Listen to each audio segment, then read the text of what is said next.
యాదాద్రి జిల్లా రాజాపేట సాంఘిక సంక్షేమ గురుకులంలో ర్యాగింగ్ కలకలం రేపింది. సెల్ ఫోన్ వీడియో ద్వారా ఈ ఘటన ఆలస్యంగా వెలుగులోకి వచ్చింది.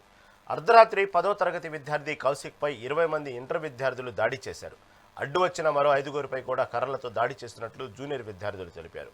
సీనియర్ల దాడిలో పలువురు విద్యార్థులకు తీవ్రంగా గాయాలు కావడంతో ఆసుపత్రికి తరలించారు. సీనియర్ విద్యార్థుల దాడిని సెల్ ఫోన్లో తోటి విద్యార్థులు వీడియో తీశారు. ఈ ఘటన వీడియోను బాధిత తల్లిదండ్రులు చూసి ఆగ్రహం వ్యక్తం చేశారు. గురుకుల పాఠశాల ప్రిన్సిపల్ యాజమాన్యంపై కఠిన చర్యలు తీసుకోవాలని వారు డిమాండ్ చేశారు.